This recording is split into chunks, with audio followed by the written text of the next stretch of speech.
Villain না হইলে পরে বড় হিরো হওয়া যায়। Welcome to Telebox. আজকে এমন 5টি ওয়েব সিরিজ রিভিউ করব যে সিরিজগুলো দেখতে বসলে না শেষ করে যে উঠতে পারবেন না, সেই গ্যারান্টি আগেই দিয়ে দিচ্ছি। কথা না বাড়িয়ে সিরিজগুলো কি চলুন জানা যাক। আপনি তো অলরেডি কথা বলা শুরু করে দিয়েছেন। কন্ট্রাক্ট হচ্ছে political crime action thriller series. অভিনয় করেছেন চঞ্চল চৌধুরী, আরফিন শুভ, মোমো, মিথিলা সহ আরও ভালো ভালো অভিনেতা। সকল অভিনেতাদের অভিনয়, সিনেমাটোগ্রাফি এবং অ্যাকশন সিনগুলো অন্যরকম মজা নিয়ে আসে। স্টোরিও ভালো ছিল, তবে প্রথম দিকে একটু কনফিউশন তৈরি হতে পারে। সামনের এপিসোডে যখন কনফিউশন ক্লিয়ার হয়ে যায় তখন থেকে বেশি ভালো লাগা শুরু হয়। সিরিজটিতে আর্টসেলের অনিকের প্রান্ত গানটিও আছে, যা সিরিজটির সাথে সুন্দরভাবে মানিয়ে যায়। টোটাল 8টি এপিসোড। সবগুলো এপিসোড শেষ করতে আনুমানিক 3 ঘন্টার মতো সময় লাগতে পারে।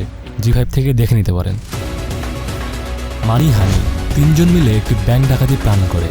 তারা কিন্তু প্রফেশনাল চোর নয়, ব্যাংক ডাকাতি করতে সক্ষম হয়, কিন্তু প্রশাসনের চোখ থেকে কিভাবে আড়াল করবে নিজেকে জানতে হলে দেখতে হবে সিরিজটি। স্টোরি অনেক ইন্টারেস্টিং। ফার্স্ট সেশন শেষ করে সেকেন্ড সেশন দেখতে চাইবেন। ফার্স্ট সেশনে টোটাল 8টি এপিসোড দেখে নিতে পারেন হইচই প্ল্যাটফর্মে। কারাগার খুবই জনপ্রিয় একটি বাংলাদেশি ওয়েব সিরিজ। অভিনয়ে আছেন চঞ্চল চৌধুরী, তাসনিয়া ফারিন সহ আরও জনপ্রিয় অভিনেতা। স্টোরি: জেলখানার 50 বছর ধরে বন্ধ 145 নম্বর কক্ষে হঠাৎ এক কায়দির উপস্থিতি। পুলিশরা এই কায়দিকে বন্দি করেনি, তাহলে এই অদ্ভুত কায়দি কিভাবে কক্ষে প্রবেশ করলো আর কেনই বা প্রবেশ করলো? আছে অনেক রহস্য।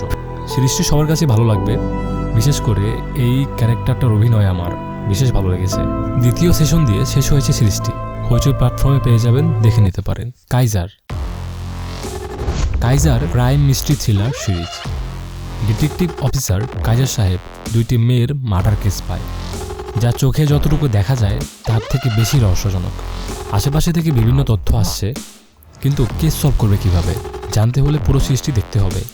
এই সিরিজটির কিন্তু অনেক সুনাম আছে, দেখতে বসলে অবশ্যই এনজয় করবেন। টোটাল 9টি এপিসোড হইচই প্ল্যাটফর্ম থেকে দেখে নিতে পারেন। কোনটা বাঁচাবে, চাকরি না পাসার লুঙ্গি?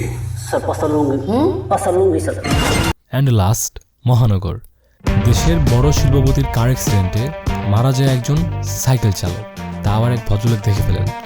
পুলিশ কমপ্লেন হয়, আসামিকে থানায় হাজির করা হয়। আসামি কিন্তু বড় শিল্পপতি, তার তো টাকার অভাব নেই। নিহত সাইকেল চালকের ফ্যামিলিতে কেস চালানোর মতো তেমন কেউ নেই যে এই কেসটাকে চালিয়ে যাবে, কিন্তু তারপরও একের পর এক গন্ডগোল আসামির বিরুদ্ধে হতেই থাকে। এটা কি আসলে অ্যাক্সিডেন্ট ছিল নাকি মার্ডার? স্টোরি কিন্তু ইন্টারেস্টিং। এই সিরিজটি না দেখে থাকলে মিস করবেন না, রিকমেন্ডেড থাকলো। হইচই প্ল্যাটফর্মে পেয়ে যাবেন, দেখে নিতে পারেন। সম্পূর্ণ ভিডিওটি দেখার জন্য ধন্যবাদ। ভালো থাকবেন, সুস্থ থাকবেন, দেখা হবে পরে কোনো ভিডিওতে।